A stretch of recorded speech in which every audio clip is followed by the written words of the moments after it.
Hola, bienvenidos una vez más a uno de nuestros videos sobre la casación en materia penal. Ya hemos abordado a través de los 8 videos anteriores los aspectos básicos de la casación en materia penal. El día de hoy hablaré sobre el ataque de la prueba indiciaria en casación penal. Lo primero que voy a advertir es que este video no está enfocado a cuestionar cómo está concebida hoy la prueba indiciaria, y tampoco analizar desde su aspecto ontológico la prueba indiciaria, es decir, en cuestionar si es un hecho, si es un medio de prueba, si es una presunción judicial, si es el indicio es la inferencia, ¿sí? O es una metodología. No, este video está simplemente enfocado en determinar cómo la Corte Suprema de Justicia, la Sala Penal, eh,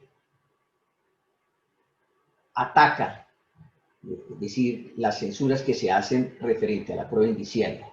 ¿De qué manera considera la Corte Suprema de Justicia que se deben hacer esos ataques a esas sentencias con fines de casación? Bien, entonces sin más preámbulos demos inicio. Primero, pues refiriendo que la palabra indicio viene de indicare, que significa indicar, hacer conocer algo, iluminar, mostrar, hacer saber algo. Eso viene de la palabra indicio. Pero si uno tuviese un criterio algo más dinámico, podría denotar no solamente, sino que es eso que se obtiene, es un hecho que se obtiene, pero iluminado por el argumento probatorio que de él obtiene el intérprete. Eso es lo que podríamos entender como indicio. Es lo que un hecho ilumina, lo que permite ver a través de una interpretación.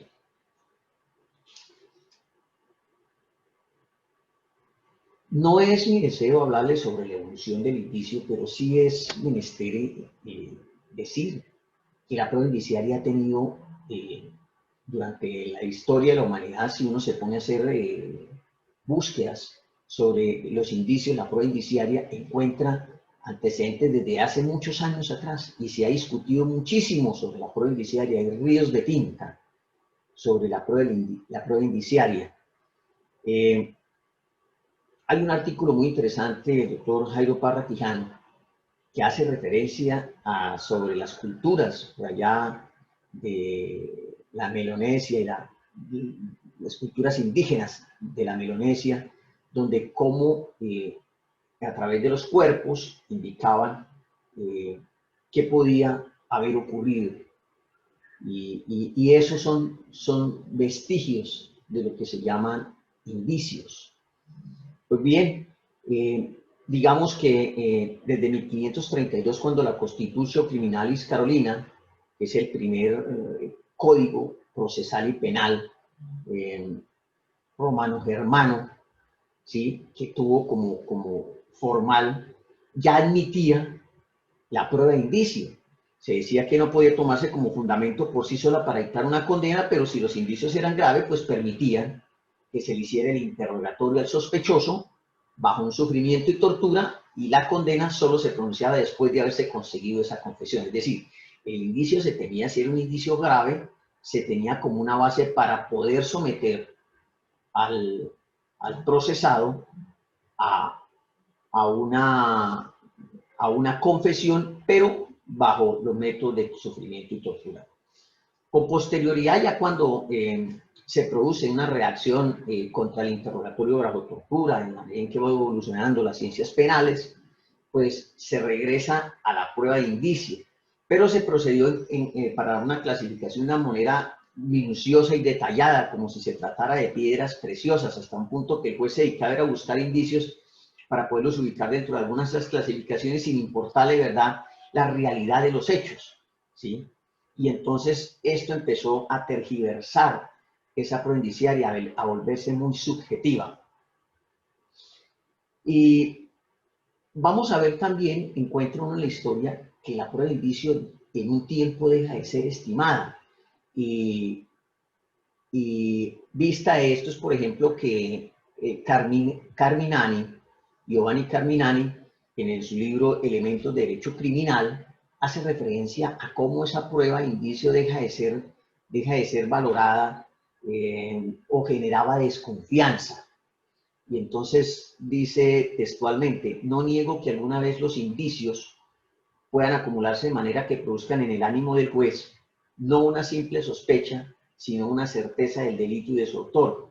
Pero la certeza moral del juez producida por los indicios es toda artificial, dependiente de su manera de pensar y de su arbitrio, y no de las circunstancias del hecho determinadas expresamente por la ley.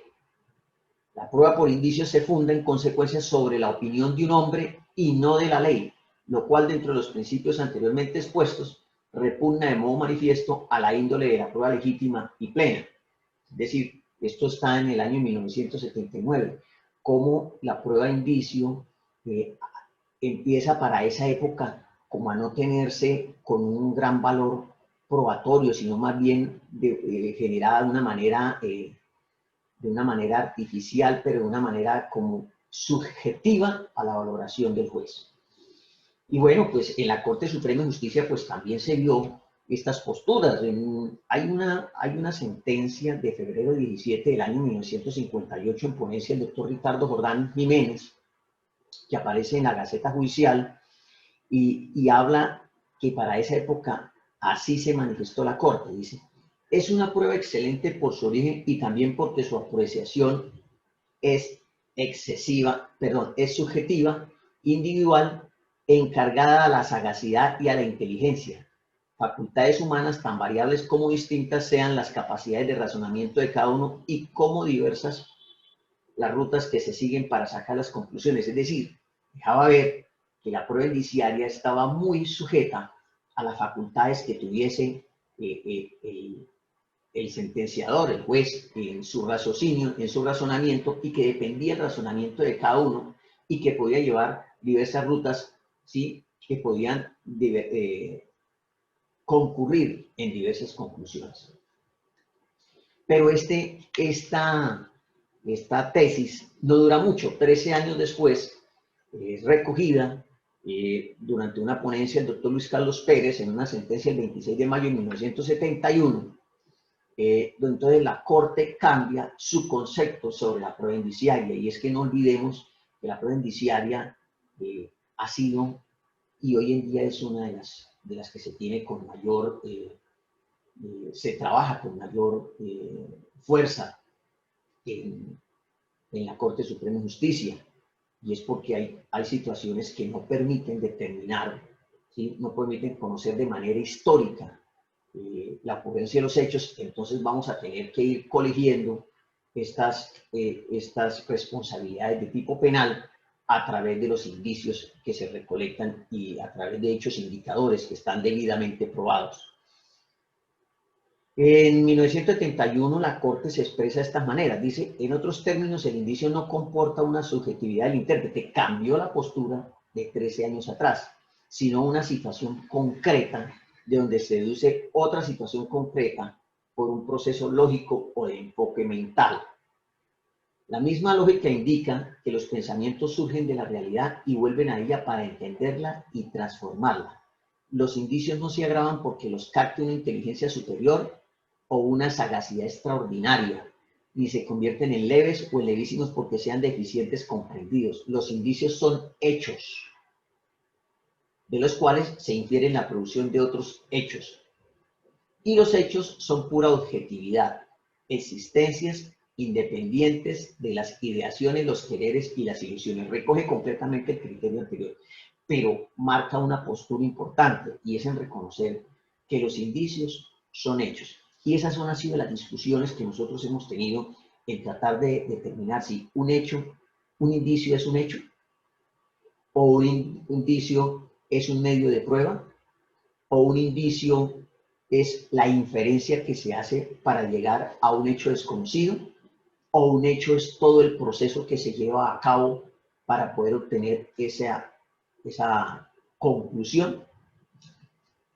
Bien, pero ya como lo advertí, de esto no va a ser el video. Estamos mirando cómo la Corte llega y en el año 1982 ya cambia del concepto de hecho y dice: el indicio como mecanismo probatorio se plasma en un juicio de inferencia lógica que emite el juez teniendo en cuenta la existencia probada de un hecho indicador que lo lleva a concluir la presencia de otro indicio, de otro indicado, perdón. Tal instrumento conceptual le permite al juzgador adquirir certeza sobre la autoría y responsabilidad del procesado cuando otros medios probatorios no se la brindan. La confiabilidad descansa en la demostración racional del hecho indicador y en la capacidad del juez para valorarlo e inferir de él la existencia del hecho indicado y su lógica conexión con el sujeto a ello obligado. Bien, aquí es una postura en el año 82 donde la Corte ya se aparta del hecho para decir que como mecanismo es un mecanismo probatorio, ¿sí? Basado en la inferencia, en el juicio de inferencia que emite el juez, que le permite de unos hechos conocidos llegar a uno desconocido y que pues tal razón da confiabilidad en la medida en que descansa sobre una demostración racional del hecho indicado. Pero veamos qué es el indicio. Bueno, yo he tomado una definición que pese a los años se mantiene hoy en día frente a la postura que yo manejo de los indicios y está relacionada con una definición que da Francesco Carneluti en su sistema de derecho procesal civil, tomo 2, y dice: los indicios son una prueba crítica, lógica e indirecta. No puede ser una prueba histórica ni representativa y mucho menos directa porque su función probatoria consiste únicamente en suministrarle al juez una base de hecho cierta de la cual puede inferir indirectamente y mediante razonamientos críticos, lógicos, basados en las normas generales de la experiencia o en conocimientos científicos o técnicos especializados, un hecho desconocido cuya existencia o inexistencia se está investigando. Es decir, se habla aquí de una prueba indirecta, es crítica en la medida en que va a depender de esa valoración que efectúe el juez partiendo de un hecho conocido, ¿sí? Y mediante razonamientos de la máxima experiencia, de los principios de la lógica y de las reglas científicas, ¿sí? Para poder llegar a un hecho desconocido y poder probar ese indicio de responsabilidad, máximo que todo lo que se busca con esto, indicios de responsabilidad penal. De ahí que la naturaleza de la prueba indiciaria sea una prueba crítica, lógica e indirecta. En la prueba de indicios, pues, ni el juez observa el hecho, ni éste está representado. Lo que tiene es un hecho que le sirve de sustento o de base para buscar el hecho a probar. Esa es la naturaleza. El hecho desconocido lo vamos a hallar a través de un proceso del cual partimos de un hecho conocido y por medio de una inferencia, utilizando como medios o mecanismos los principios de la lógica, las reglas de la máxima de la experiencia, los principios científicos, podemos llegar a concluir, ¿sí?, el grado de responsabilidad o podemos llegar a determinar la existencia del hecho desconocido. Miremoslo de esta manera, una manera como un ejemplo para entender la situación de indicios para aquellas personas que de pronto no tienen como ese fundamento de una prueba indiciaria. Supongamos que A le causa la muerte a B de una puñalada con un cuchillo. Entonces pueden ocurrir dos escenarios. Uno, que haya testigos que relaten los hechos y lo vean efectivamente cuando A mató a B. Le causó la muerte a B con una o dos puñaladas. Ese testimonio le representa al juez el hecho. Eso va y se va a incorporar en el juicio a través de la prueba testimonial. Perfecto. Y hasta ahí, esa responsabilidad penal de A estaría determinada por los testimonios, las pruebas testimoniales.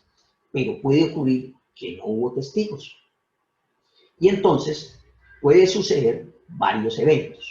Primero, que se encuentre el cuchillo con el cual resultó muerto B y se establezca que es de propiedad de A. ¿Sí? Hasta ahí solamente será un hecho indicador, un hecho que va a estar probado, ese cuchillo pertenece a A.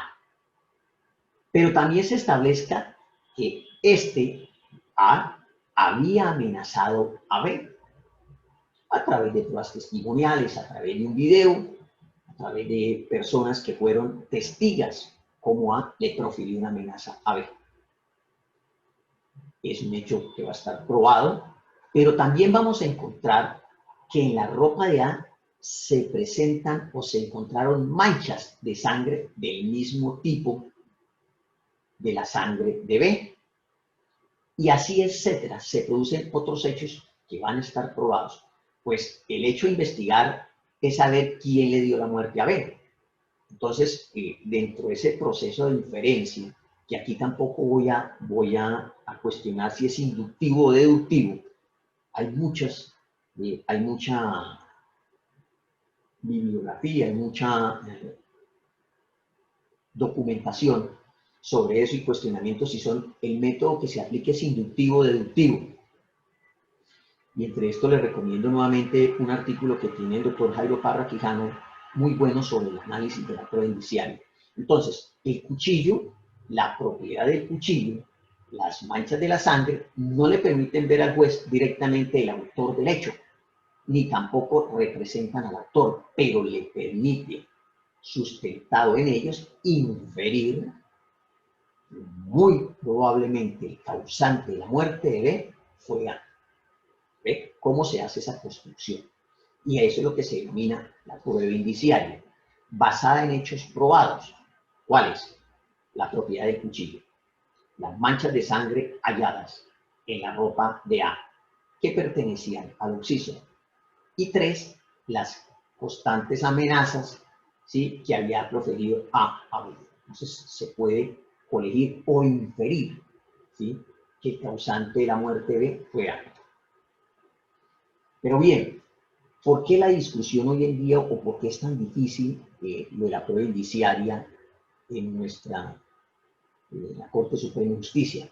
Pues resulta que en la Ley 600 del 2000, recuerden que nosotros tenemos coetáneamente dos sistemas procesales, la Ley 600 del 2000 de tipo escritural y la Ley 906 del 2004. Para la Ley 600 del 2000, la prueba indiciaria sí estaba catalogado como un medio de prueba.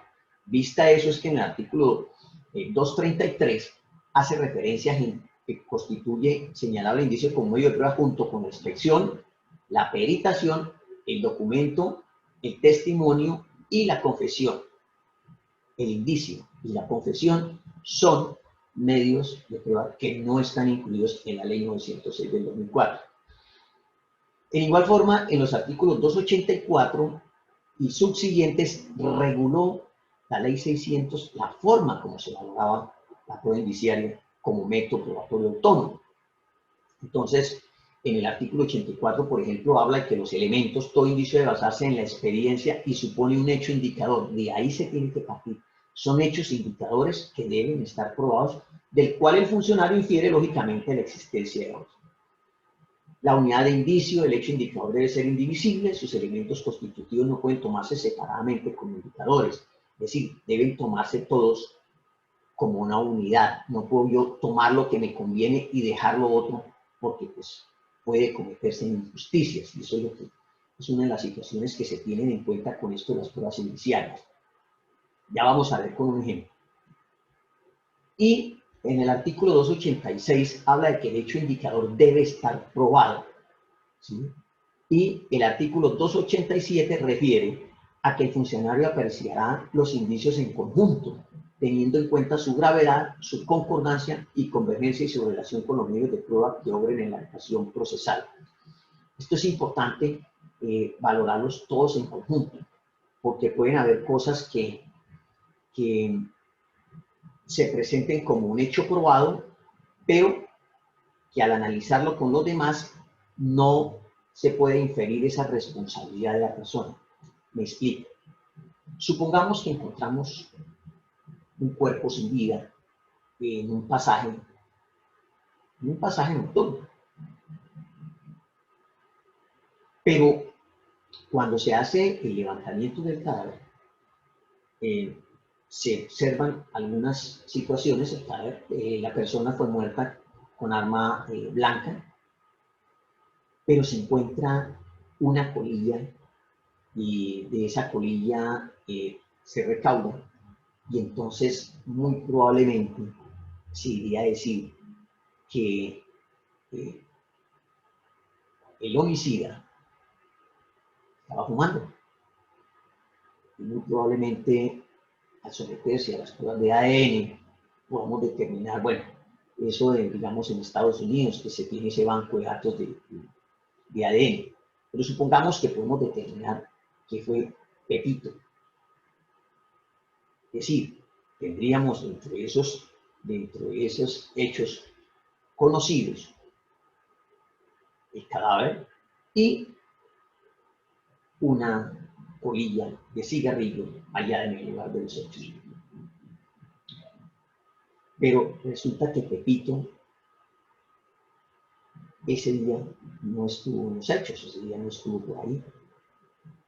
El día anterior había estado, pasó por ahí fumando y botó la colilla al piso. El viento la arrastra y termina cerca al lugar de los hechos, donde llegan los investigadores, recogen y embalan esa colilla. Entonces, fíjese cómo cosas que el azar puede dejar, ¿sí? Y puede incidir en esto. Claro, va a ser un hecho probado. Encontraron una colilla con una prueba de ADN que corresponde a Pepito, ¿sí? Pero hay necesidad de analizar otra serie de hechos que estén probados para poder determinar, llegar a esa conclusión de esa responsabilidad. Por ejemplo, que Pepito ese día estaba en otro lugar, probado con pruebas testimoniales, que dicen haberlo visto y que no estaba para la fecha de la muerte en el lugar de los hechos. Entonces, por eso es que se tiene que analizar todo en conjunto para efecto de que se pueda determinar, ¿sí?, ese indicio de responsabilidad. Pero la ley 906 del 2004 no hizo referencia a los indicios como un medio de prueba, lo cual podría uno pensar que en el sistema no habría cabida a ese sistema, a ese medio de prueba, ¿no?, a este tipo de prueba indirecta, ¿sí?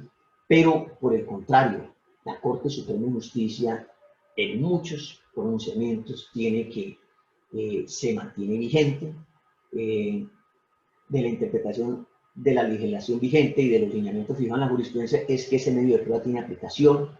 Múltiples sentencias son basadas. Hoy en día hay sentencias condenatorias basadas en prueba indiciaria. Así lo ha considerado la Corte Suprema de Justicia, en el sentido en que los hechos indicadores apuntan a través de ese razonamiento lógico basado en las reglas de la experiencia, principios de la lógica y reglas científicas en determinar ese indicio de responsabilidad, ese hecho desconocido, y por tal razón tiene cualquier validez.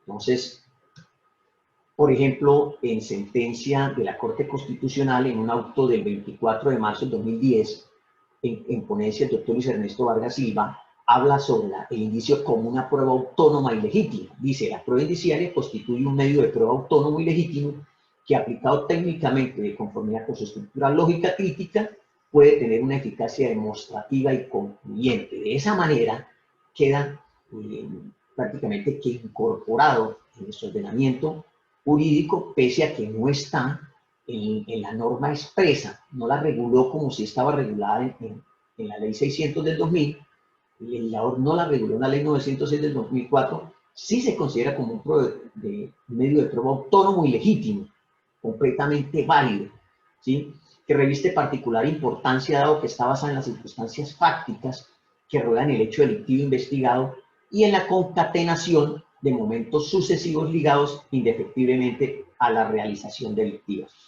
Ponencia en el año 2010. Y la Corte Suprema de Justicia en diversos pronunciamientos, pero solo por traerles uno desde el 2014,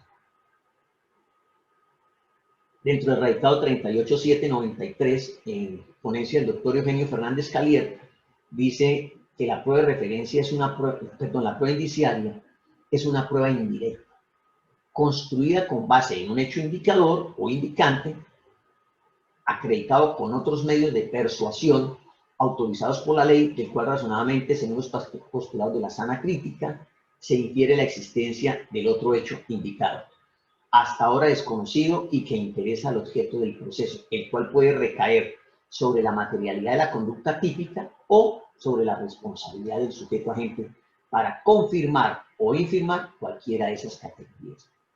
Entonces, y aquí es importante resaltar que cuando la Corte habla aquí sobre los postulados de la sana crítica, es ese proceso de valoración que tenemos hoy en día, de la sana crítica, basado en, cuando se ataca en casación, ya lo vamos a ver, sobre la infracción a esos postulados de la sala crítica, hay que referirnos a cuál de esos postulados hablamos. Son a los de las reglas de las máximas de la experiencia, ¿sí? Principios de la lógica, ¿sí? O reglas científicas. Entonces hay que determinar cuáles. Así es que se ataca y ya vamos a verlo. Entonces de ahí podemos decir que una construcción del indicio de una manera muy esquemática. Diríamos que partimos de hecho indicador o indicante, en lo que consideramos premisas menores.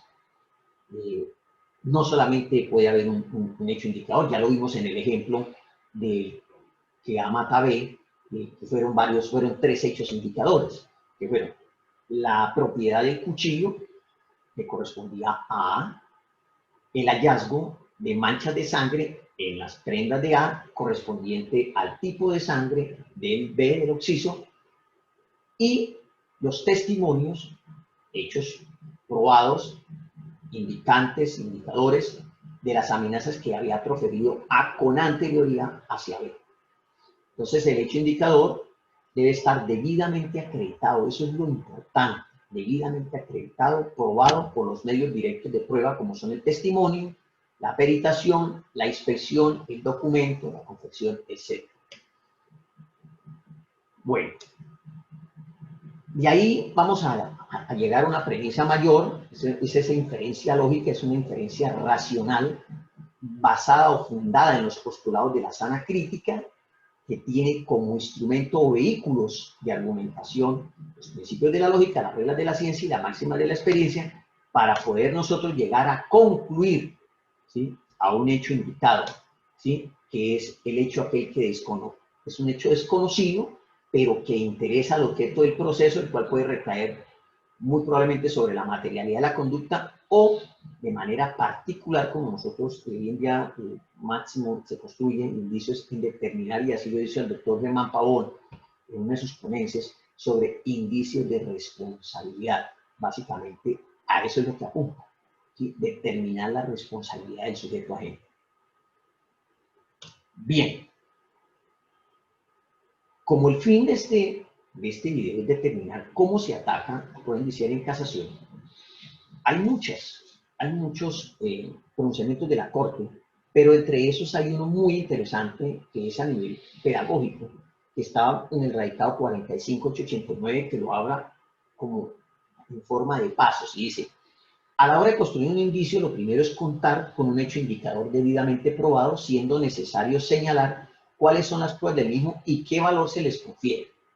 Ello porque si no se cuenta con pruebas del hecho indicador o existiendo no se le da credibilidad, obviamente no puede declararse probado y por ende tampoco puede intentarse la construcción de ningún indicio. A ver, el hecho probado, el hecho indicador, es como la base. Haga de cuenta que esto es como una construcción que uno va haciendo, ¿sí?, pero que si este hecho no se cuenta, pues yo no puedo pasar al segundo escalón. Básicamente así se hace entender.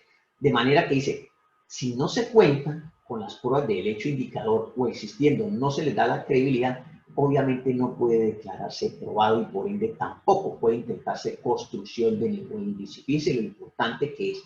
Los hechos indicadores deben estar probados a través de los diversos medios de prueba.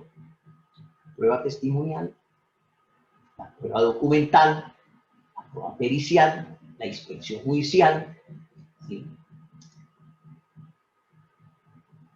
Y entonces aquí les traigo un ejemplo.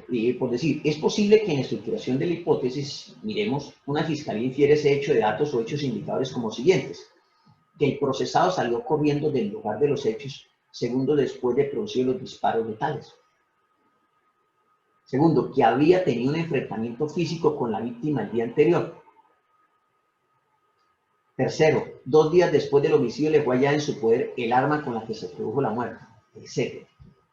Entonces, ¿cómo se puede probar esto? Pues de la siguiente manera, por ejemplo, María o Josefa fue la que observó cuando fulanito A salió corriendo del lugar de los hechos luego de ocurrir los disparos. Se prueba, queda probado en juicio. B. Pedro fue testigo del enfrentamiento físico que tuvieron el procesado y la víctima días anteriores. Probado con el testimonio de Pedro, efectivamente, entre la víctima y la persona, el procesado, había habido una pelea, un enfrentamiento días anteriores, hecho probado que va a quedar en juicio. El policía judicial va a hablar en juicio sobre lo que le consta que 2 días después de ocurrido el homicidio, al procesado, ¿sí?, le fue encontrada un arma de fuego. ¿Sí? Y un perito en balística va a dictaminar que dicha arma de fuego incautada fue la utilizada para producirle los disparos letales a XY. Entonces, esos van a ser hechos probados. Esos son los hechos indicadores, ¿sí?, con los cuales se sienta la teoría, en este caso de la fiscalía. Esos hechos van a estar probados. Pues de ahí es donde se va a hacer ese proceso y se va a inferir que, pues, quien causó la muerte a X fue Y, en el cual le encontraron el arma, lo habían visto días anteriores, lo vieron salir corriendo después de los disparos, lo vieron que había tenido un conflicto, una discusión con la víctima, le encontraron en su arma, le encontraron en su residencia el arma de fuego, y a realizar la experticia a dicha arma, ¿sí?, y a las balas del cuerpo, pues encontraron que era la que lo había producido los disparos letales. Entonces, probado ese hecho indicador, el segundo paso es explicitar la regla de la experiencia. ¿Cuál es la regla de la experiencia de la que va a depender en buena medida el carácter o la fuerza probatoria del indicio? Además, porque la regla de la experiencia pues puede ser falsa, ¿sí?, o tomada con un alcance diferente al que realmente tiene. Entonces es indispensable expresarla como presupuesto de su contradicción y de esa forma garantizar adecuadamente el derecho de defensa. Así lo desarrolla la jurisprudencia de la Corte. Fijada esa regla de la experiencia, pues el tercer paso será enunciar el hecho indicado, cuyo grado de asentimiento dependerá, se insiste, del alcance de la regla de la experiencia. Pues, aquí se diría que la regla que se utilizaría aquí, la regla de experiencia, es que debido a las amenazas que le ha proferido, ¿sí?, y por el arma que fue hallada en su poder, con las pruebas de balística realizadas a dicha arma y a los proyectiles extraídos del cuerpo de la víctima, y por los testimonios de la señora María, quien nos vio correr después de producir 2 disparos, pues él es el autor material de la conducta de homicidio. Y por último, pues tiene que valorarse el hecho indicado en concreto y en conjunto con los demás medios probatorios en orden a concluir finalmente que se declara probado. ¿Por qué? Supongamos que dentro de los hechos probados, la defensa del procesal logra demostrar que para ese día de los hechos, él no se encontraba en la ciudad. Entonces, podría ser, sí, efectivamente, con el arma él se pudo producir la muerte.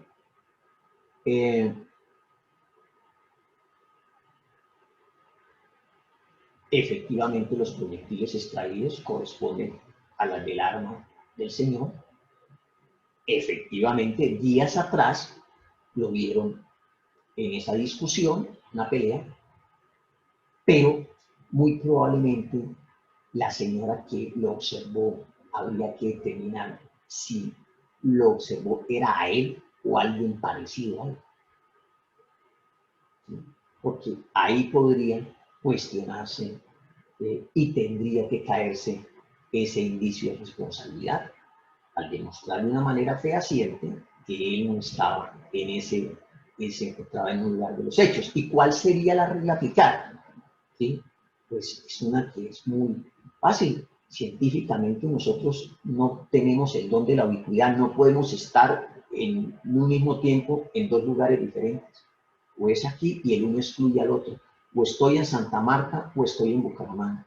No puedo estar ese día a la misma hora en dos lugares al mismo tiempo. Entonces, la regla que se utilizaría sería esa, una regla científica. Bien, identificación de los hierros en la construcción de la prueba indiciaria. Eso es lo importante. Entonces, atendiendo a la estructura que les he denotado, los parámetros para examinar la prueba de indicio exigen primero identificar con precisión en cuál fase de la construcción indiciaria se presenta el supuesto hierro, pues de ello depende la vía de ataque que se vaya en casación a aplicar. Entonces, lo primero que hay que decir es que como prueba que es, la prueba indiciaria, la vía de ataque que se va a hacer es la indirecta, es decir, la violación indirecta de la ley sustancial. Primero para llegar a esa violación de la ley sustancial, pues hay una afectación en la prueba, en su valoración, y entonces por eso se debe invocar siempre bajo la causal tercera de la violación indirecta de la ley sustancial. ¿Sí? Asimismo, es obligación del casacionista señalar el tipo de error de esos que se contemplan en la violación indirecta de la ley sustancial. Recuerden que fue el módulo, el video número 8, que está en nuestro taller, que habla sobre los sentidos o motivos en los cuales se puede infringir la norma de manera indirecta. Y asimismo se predica del hecho indicador, de la inferencia lógica o de la manera como los indicios se articulan entre sí, es decir, su convergencia, concordancia y fuerza de convicción por su análisis conjunto. Es decir, el recurrente, el casacionista, va a tener que no solamente decir violación indirecta de la ley sustancial, sino que determinar en cuál parte de la estructura de ese indicio se cometió el hierro por parte del tribunal y desarrollarlo. Entonces, cuando se predica el hecho indicador, los hechos conocidos, y se toma en consideración que debe estar demostrado con otro medio de prueba, los errores que se plantean, que son susceptibles de plantearse, son tanto hechos que podrían ser por falso juicio de existencia, o de identidad, o por errores de derecho como falso juicio de legalidad. ¿Sí? Esa es. Al final les voy a hacer en un esquema para que les tengan. Ya, al igual que en los otros videos, en los comentarios va a estar incorporado este material de apoyo para que ustedes lo puedan repasar. Pero cuando el error se comete en la inferencia lógica, ha dicho la Corte, se supone como condición lógica del cargo aceptar la validez de la prueba del hecho indicador. Es decir, el hecho indicador, los hechos indicadores se aceptan como válidos, están bien. ¿Sí? El problema estuvo en la inferencia, ya que si esté discutida sería un contrasentido plantear al tiempo algún defecto de juicio valorativo en el marco del mismo ataque. Entonces, existe la posibilidad, no obstante, de refutar el indicio tanto en la prueba del hecho indicador como en la inferencia lógica. Es decir, pueden haber errores en los hechos indicadores y en la inferencia, pero si lo que vamos a atacar, primero hay necesidad de mirar, porque les decía, esto se va construyendo de manera como de escalera, de tal manera que si el error está en los hechos indicadores, pues atacamos el hecho indicador primero. Y después, de manera subsidiaria, la inferencia realizada. Pero si el error está en la inferencia, asumimos que el hecho indicador es cierto, ¿sí? Y entonces atacamos nomás la mera inferencia. Esa inferencia lógica que está basada en los postulados, las reglas, las máximas de la experiencia, la regla científica ¿sí? Y los principios de la lógica. Debemos decir cuál de ellos es en los que se cometió el error. Se debe destruir indicio por indicio, ¿sí? Si se destruye indicio por indicio, se destruye la conclusión a la que llega el tribunal por la convergencia de indicios, ¿sí? Y esto es importante. Primero que todo, en casación se tiene que revisar la forma como el tribunal construyó el indicio para determinar claramente los errores en la construcción del mismo. Tenemos que analizar cuáles son los hechos indicadores, los hechos si están probados, si en algún momento el juez cercenó esas pruebas con las cuales consideró que estaba probado el hecho, o le adicionó, ¿sí? O excluyó algo. Entonces se debe analizar primero para poder determinar qué es o de qué manera voy a atacarlo. Entonces aquí les decía, en este cuadro, por ejemplo, tenemos aquí, vamos a poner aquí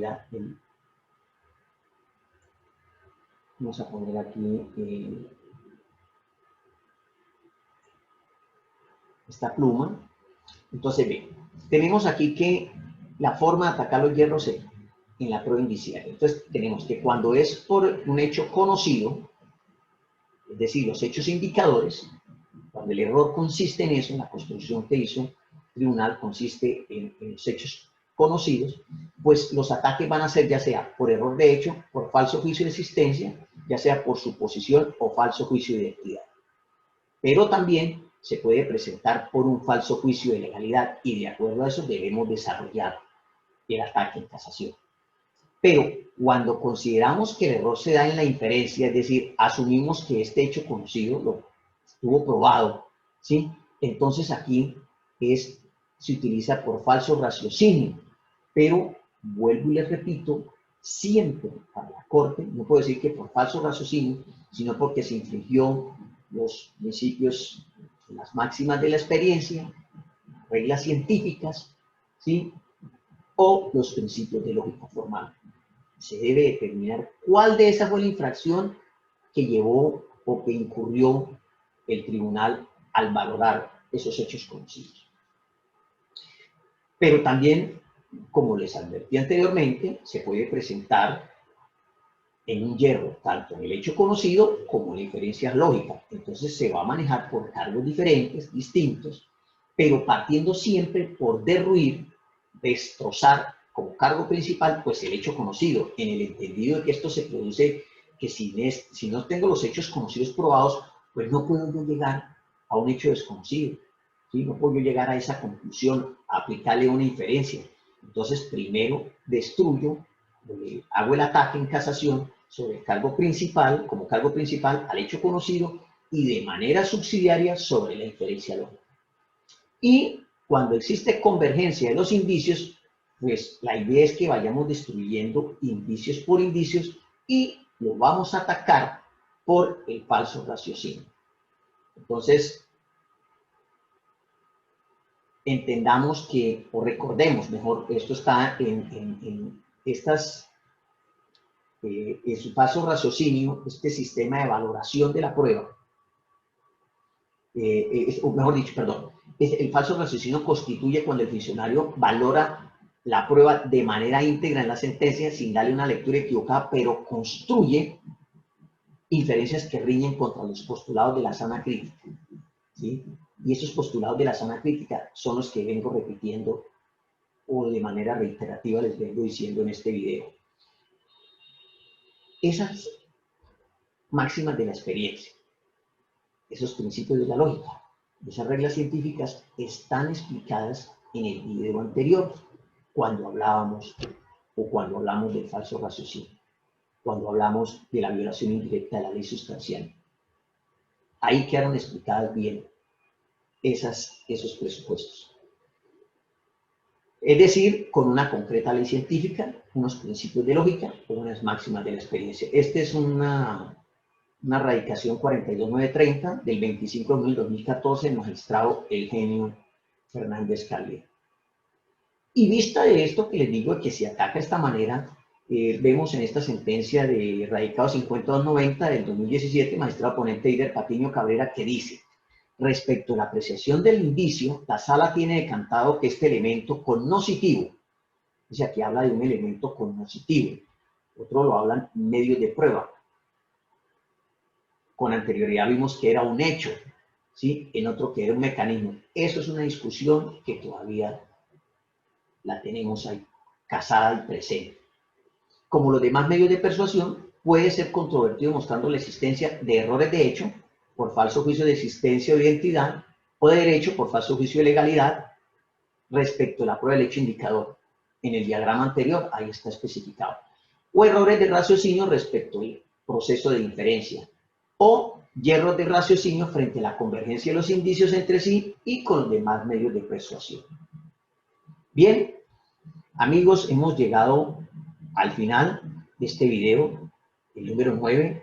Esto es lo que para el doctor Germán Pavón es considerado la cumbre de la casación en materia penal, la prueba indiciaria en Colombia, y sobre todo por la falta de regulación en la ley 906 del 2004, por lo que de pronto para muchos consideramos que es subjetividad, o consideran, perdón. Para otros consideramos que desde que la valoración, desde que los hechos estén probados, desde que no se infrinjan esas reglas dentro de ese proceso, dentro de ese raciocinio que se hacen, sin infringirse los postulados, las reglas científicas y todo, se pueda concluir ese indicio de responsabilidad, se pueda llegar a ese hecho desconocido. Bien, no olviden suscribirse a mi canal.